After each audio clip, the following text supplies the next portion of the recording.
Okay, I've got Joseph and Joe Mauer synced up. Joe Mauer is with the Twins. He's actually a lefty, but I mirrored the image so we can compare right-handed swing to right-handed swing. I've got some lines already drawn as I went through this before. The swing path, or the top of the bat, that's what we're going to be looking for. It's similar to the YouTube clip I sent last night. And what we're going to see is more of this downward path and then upward through the ball from Mauer and a high follow through. And on Joseph, we're going to see more of this flatter approach and kind of a low follow through, and we'll just see what how it goes from there. So if we look at these pre-swing movements, it's just anything before a rotation starts. And I'll just get to that point. Mauer strides just a little bit. He's probably got about a 6-inch stride. And what you'll see is as he's getting into position, the bat angle will actually change to what I feel is the proper bat position. So we'll take it just another frame or two here.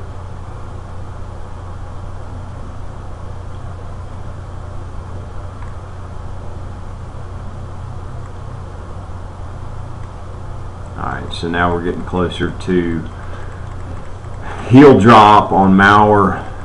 As the front heel drops, that's when all the rotation will start. And we're just about there. And Joseph is initiating his. He's got a little bit of a load right there. And boom, on heel drop, now all of a sudden the bat's on that angle there, and Joseph is starting his. As we see the bat coming through, watch the tip of the bat there, tip of the bat there. These lines represent their axis, and you see where Joseph is going beyond his axis right there. Let me stop it and go back a couple frames. I hit the button too many times. We'll just let that go through. Alright, let's see if we can back it up here.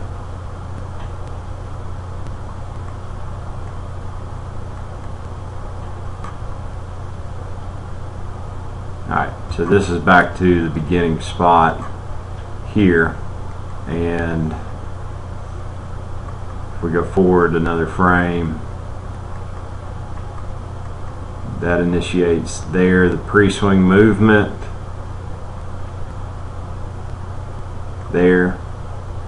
Next frame, the right side is going to go down on Mauer. If you'll key in on this elbow right here, as it's going down, that initiates the hands going from the top of the zone through the path that it needs to go to.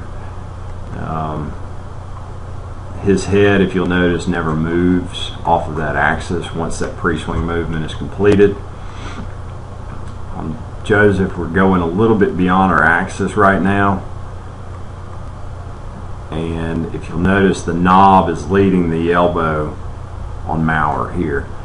If we go another frame, you'll start to see Joseph's right side elbow creep in front of the knob right there, which means he's going to be dragging the bat kind of through the zone instead of powering it up underneath and getting into the hit zone, which is here outlined in blue.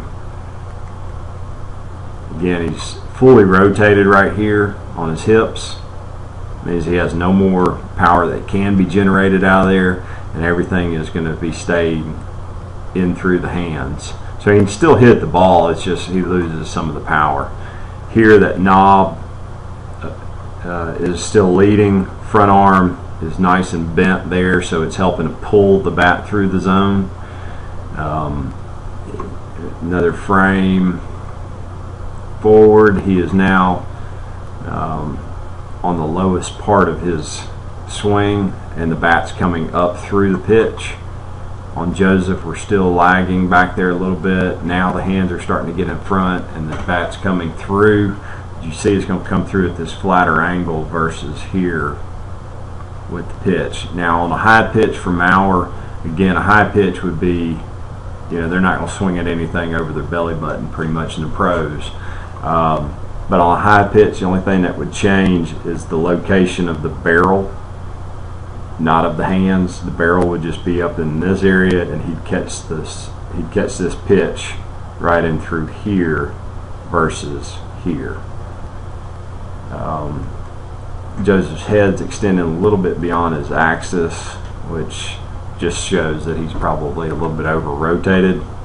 There's contact point for Maurer. Joseph, the ball probably sits about right here right now, and through that frame he hit the ball, Maurer hit the ball. Maurer is exploding up through this. His axis is still there.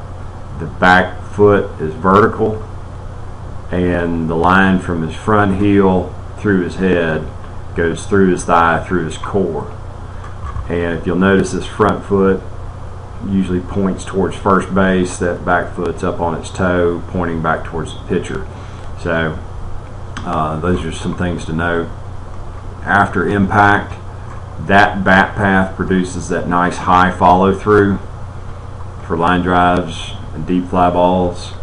And as Joseph is coming around, his follow through is a little low compared to it, and he doesn't get that good uplift.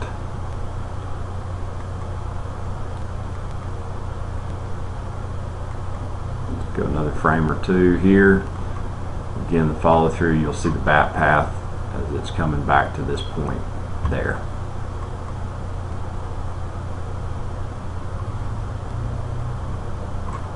And this was one of the ones that you had said, hey, did you get that on video? Because it was a good hit ball. So, I mean, it's possible to hit the ball squarely. It's just whether or not you have all the power behind it that you want to, and also on the consistency.